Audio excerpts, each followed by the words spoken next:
देखिए, कक्षा 6 एनसीईआरटी गणित संख्याओं के साथ खेलना, इस अध्याय की वीडियो का ये पार्ट नंबर 25 है। इससे पहले 24 पार्ट बन चुके हैं। यदि आपने वे नहीं देखे तो प्लीज़ उन्हें जाके जरूर देख लेना। अब प्रश्नावली 3.5 का प्रश्न संख्या 9 को देखते हैं।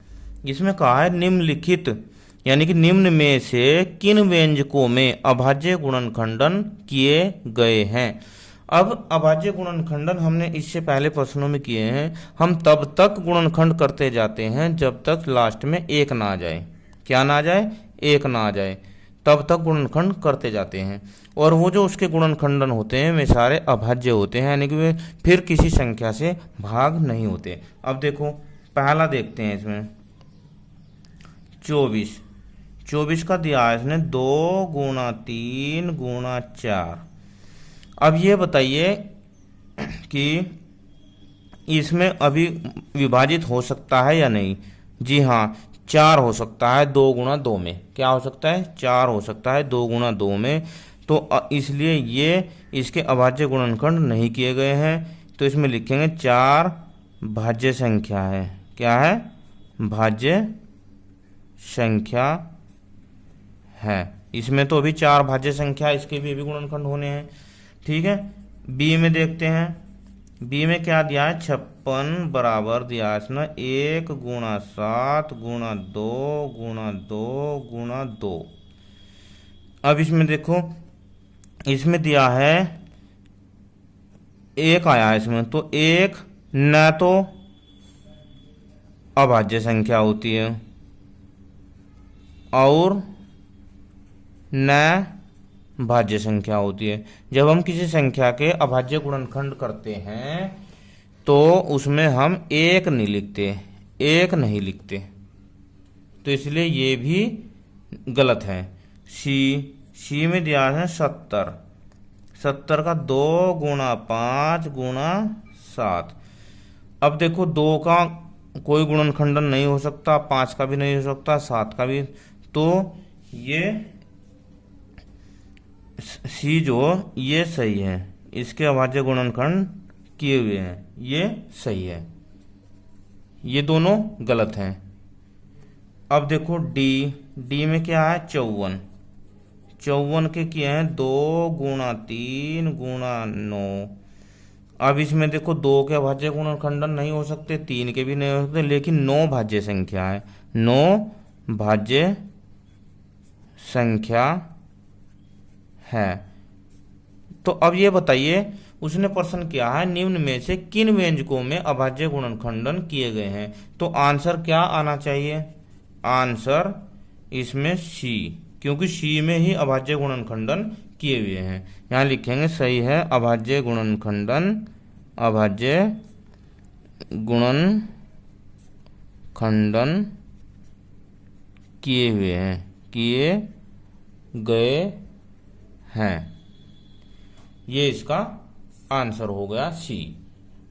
अब देखिए प्रश्न नंबर 10, बिना भाग किए ज्ञात कीजिए कि क्या 25,110 ये संख्या दी है संख्या 45 से विभाज्य है। हमें भाग नहीं देना, ठीक है, पर उसने संकेत दिया है कि 5 और 9 सह अभाज्य संख्याएं हैं। दी हुई संख्या की 5 और 9 से विभाज्यता की जांच कीजिए। देखो, इस प्रश्न को इस प्रकार समझते हैं कि यह संख्या हमें बतानी है कि 45 से विभाज्य है या नहीं है, और संकेत दिया कि 5 और 9 सह अभाज्य संख्याएं हैं। तो हम आपको बताते हैं कि यदि 2 संख्याएं सह अभाज्य संख्याएं हैं और उनसे कोई संख्या विभाज्य है, तो उन संख्याओं के गुणनफल से भी वह संख्या विभाज्य होती है। ये विभाज्यता का नियम कहता है। अब हम देखते हैं कि इन 2 संख्याओं से ये विभाज्य है या नहीं है। ठीक है, तो संख्या क्या है? 25,110 की 5 से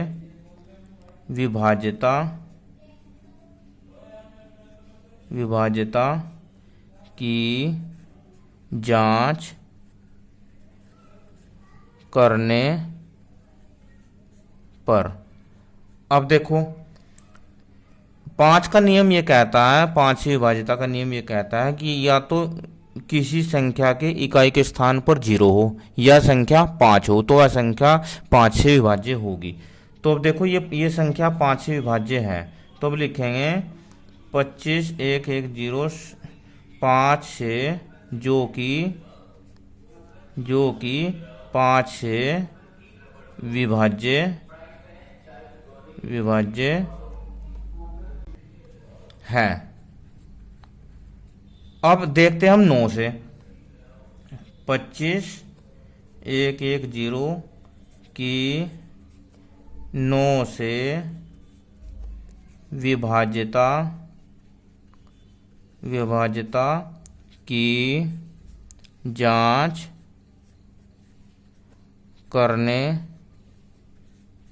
पर। अब 9 का नियम, 9 से विभाज्यता की जांच करने के लिए नियम कहता है कि इन संख्याओं के अंकों का योग 9 से विभाज्य होना चाहिए। तो 2 + 5 + 1 + 1 + 0, 2 और 5 7 और 1 8 और 1 9, जो कि 9 से विभाज्य है। क्या भाई? 9 से विभाज्य है। अब हम कह सकते हैं,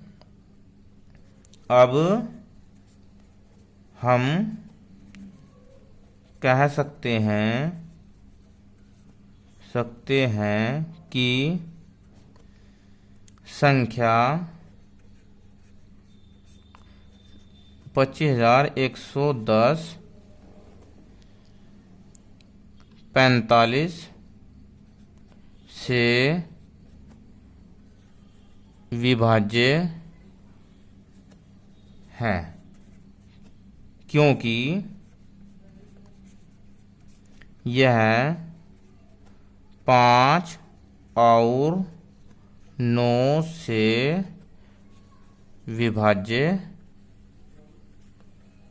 है। ये इसका आंसर, यानी कि ये 9 और 5 से विभाज्य है, तो ये 45 से भी विभाज्य होगी। वीडियो कैसी लगी मुझे कमेंट में ज़रूर बताना। Thank you, have a nice day.